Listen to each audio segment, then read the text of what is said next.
Xitoy Markaziy televiziya kanali yaqında bu balalar lagerlari haqida hujjatli film ishlab tarqatgan edi. Lekin amaliyot Xitoyning dunyoga yolg'on aytganligini o'ttirg'i chiqadi. Zimiston to'rining bu vaqtda bergan xabarida Sharq Turkistondagi balalar lagerlarining ahvoli haqida to'xtalganda 9 yoshli Gulnar ismli bir qizning ota-onasi jazo lageriga qamalgandan keyin bu yerga elib kelinganligi va u kundan boshlab kulib boqmaganligi aytilgan. Bu yotoqliq maktablarda xizmat qiladigan bir o'qituvchining Zimiston to'riga bildirishicha, odatda o'quvchilar zo'rliq va nachar muomalaga uchraydi. Yetarlik ozuqlanmaydi. Turli psixikalik besimlarga uchraydi. Pokiz ichimlik suvga erishamaydi. Maktab formasi kiyish majbur bo'lg'achqa, bolalarning faqat bir qurdinli kiyimi bor. Bu sababdan pitlash ahvollari yuz beradi. Xitoyning ota-onasi yig'ilish lagerlariga qamalgan 500 mingdan ortiq Uyg'ur balani balalar lagerga qamaganligi ilgari surilgan edi.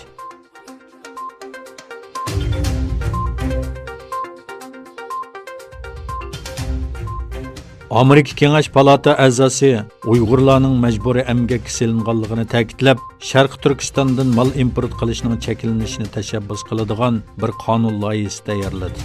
Ko'p sonli Cumhuriyetçi va demokratchi parlament a'zolari birlikda tayyorlagan loyihada Uyg'ur rayonida 1 milliondan ortiq kishining yig'ilish lageriga qamalganligi ta'kidlanib, rayondan keladigan barliq mahsulotlarga cheklama qo'yish talab qilingan. Amerika Davlat Majlisi Xitoy ishlari komitetining eng huquqli raisi Jim McWarren Xitoydagi majburiy emgak ahvoli haqida bir doklad tayyorladi. Dokladda Uyg'ur avtonom rayonidagi dehqonchilik maydonlari, lager va zavodlarda asosli eksport mahsulotlari ishlab chiqarilganligi o'tirg'i qo'yildi. Cumhuriyetçiler Partiyasidan bo'lgan Kengash Palata a'zosi Marko Rubio bo'lsa, Uyg'ur diyoridan kelgan har mahsulotni majburiy emgak orqali ishlab chiqarilgan deb qarashga majbur bo'lganligini aytdi.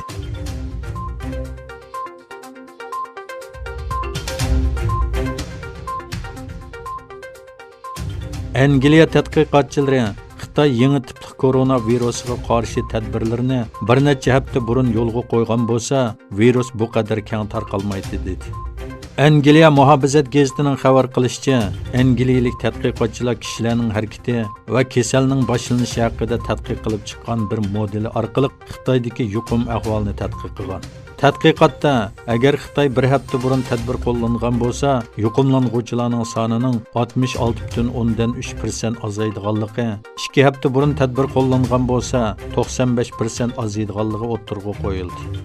Dokladda kontrol tadbirlarini tez yo'lga qo'yishning muhimligini ta'kidlagan bo'lib, karantin qilish, sayohat cheklamasi va sahiyat tadbirlarini yo'lga qo'ymagan ahvolda yuqumlanuvchilar sonining 67 hassa ko'p bo'ladiganligi, tadbirlar kechikib yo'lga qo'yilsa, yuqumlanuvchilar sonining 18 hassa ko'p bo'ladiganligini tilga olgan.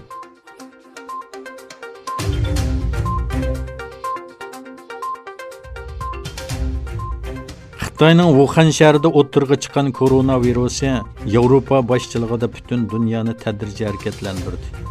Yevropada yuqum ahvoli eng og'ir bo'lgan Italiyada o'lganlar soni 1000 dan oshdi.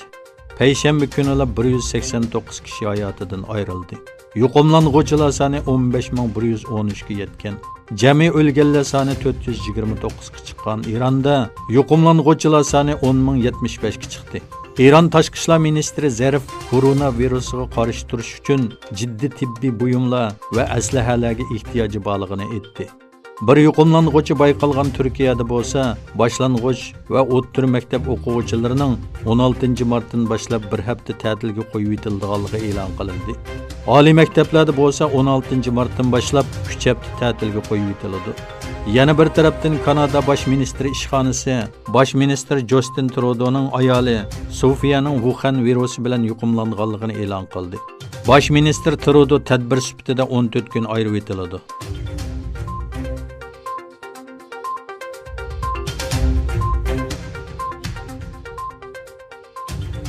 Bütün dunyoga vahima paydo qilayotgan Xitoy virusi sababli Amerika prezidenti Donald Trump kasalning texnik tez tarqalishining oldini olish uchun juma kuni kechadan boshlab Yevropa davlatlariga 30 kun sayohat cheklamasi qo'yilganligini e'lon qildi. Oqsaroyda so'z qilgan Trump, Yevropa ittifoqining virusning tarqalishiga qarshi kerakli tadbirlarni olishda tez harakat qilmaganligini aybladi. U Yevropadan Amerikaga kelgan kishilarda virus bilan yuqumlantirish xavfi bo'lganligi uchun Yevropadan Amerikaga kirishni vaqtli to'xtatganligini aytdi. Xitoyga cheklama qo'yganligini eskartgan Trump o'xshash cheklamaning Yevropa davlatlariga yo'lga qo'yilganligini bildirdi. Trump Turkiya bilan Angliyaning bu cheklamaga uchirmaydiganligini aytdi.